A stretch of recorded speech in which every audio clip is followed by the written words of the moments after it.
Well, still good morning.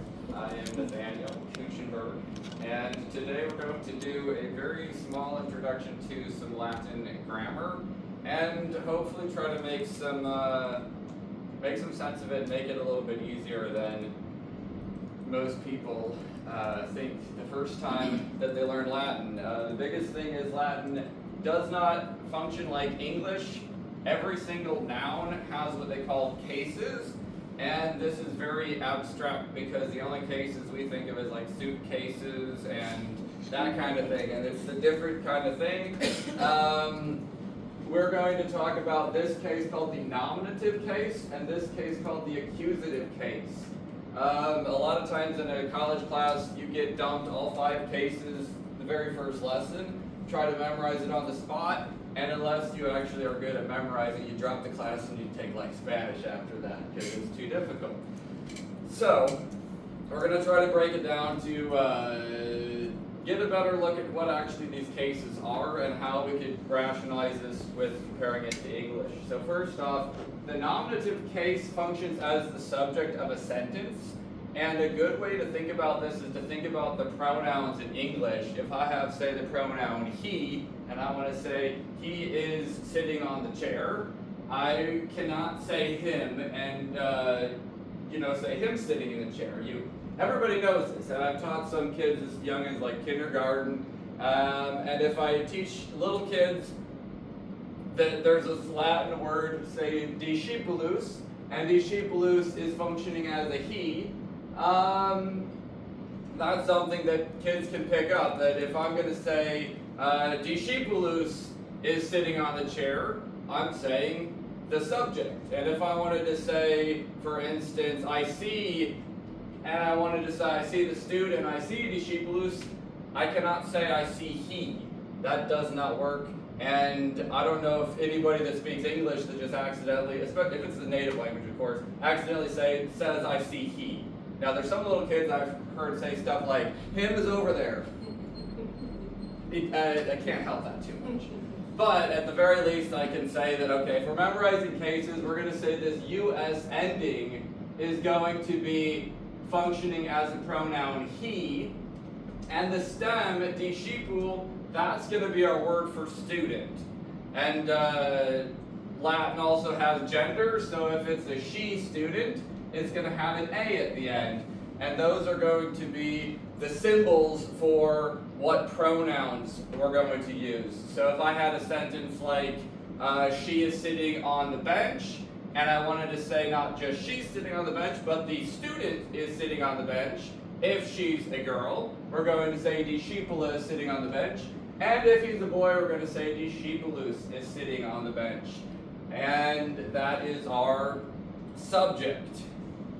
Now, the reason this is important to note that these endings are the pronoun is because in Latin the order is not going to matter. So for instance, I could say this sentence, me vidate discipulus.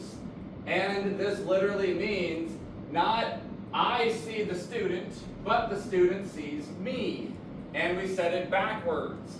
And this is something that we don't have in English unless we deal with poetry. We can't really talk backwards. We got to have the subject first, then the verb, and then the direct object. In Latin, we don't. And so the way we determine where's the subject, where's the direct object, is by these endings. So the US ending is always going to be he, and the A ending is always going to be she. And I've actually worked with certain kids that I teach online, and I will have them literally translate discipulus as the he student and discipula as the she student. And this can seem a little bit weird because it's like, well, why do we want to say he student, she student? Nobody talks like that. But the reason is because if we go into what's called the next case, the accusative, all of a sudden now we are dealing with something very, very abstract to the English language.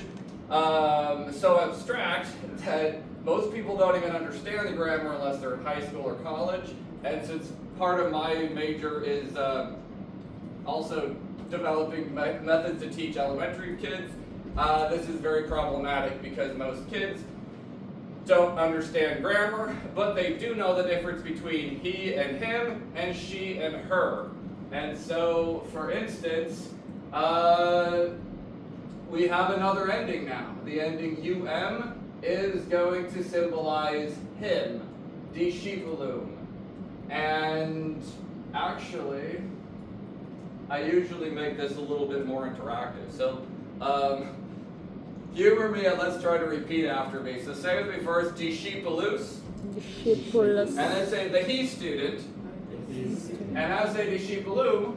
Discipulum. The him student. The him student. And of course in English we don't say he student and him student, but that is what's going on in Latin. So for instance, when we say the him student, this will function anytime we would swap it out with the pronoun him. If I say I see him, we say video discipulum.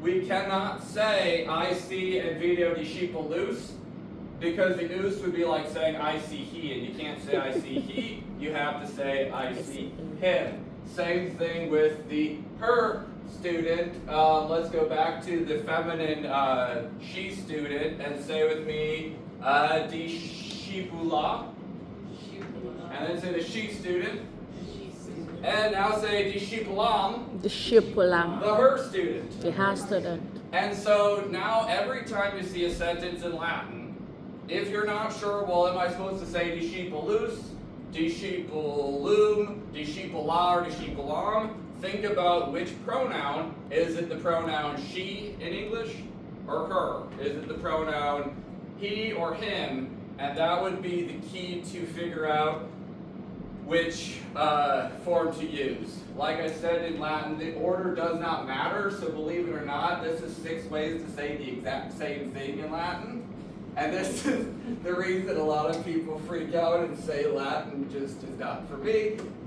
But it's not actually as hard as it may appear if we understand that there's a different method for determining where the subject is and where the direct object is. And it's not the word order, because we can see there's 6 different ways to say the simple sentence with swapping the word order around. But any one of these 6 options, we have a word ending in an A. And does anybody remember which pronoun has just the A ending, she or her? She. And so we're going to say this is the she student as a subject. And then which one has the UM ending? Him. Him. And the way I try to help people out is the him has an M in English and the M in Latin. So it's easy to try to connect those. Because the other thing is you got to memorize, okay, well, we got to know which ending matches which pronoun. And so the M's match. So that's a secret there. So, to recap, today we just talked about 2 cases, the nominative case and the accusative case. And I've heard some people, bless their hearts, they try to think that the accusative case has something to do with accusing people or an accusation. It doesn't. It's just an abstract grammatical case.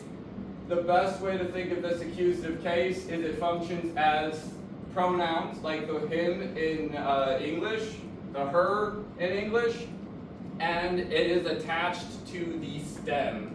And there are 5 cases. These are just 2 of them, but hopefully I've been able to present it in maybe a little bit of an easier way to understand what's going on. And so it's not just like, hey, there's randomly 5 cases, they all have different endings, and I have absolutely no clue what is going on. I think that's it. So, any questions? And am I doing good on time? Yeah. Less than 1 minute to go. 1 minute to go. On the 10-minute or 8-minute counting? 10 minutes. So I'm good to stop? Yes. Okay, well I'm going to say thank you. Appreciate it. What's the difference between I and me? I and me, it's a subject versus a direct object. Oh, so in the Latin, well, they do have the word ego, which is I, and the word me is, they say may, but it's also me. So that's an easy translation because you don't have to think about that. We spell it me, they spell it me. Thank you. But the cases are for third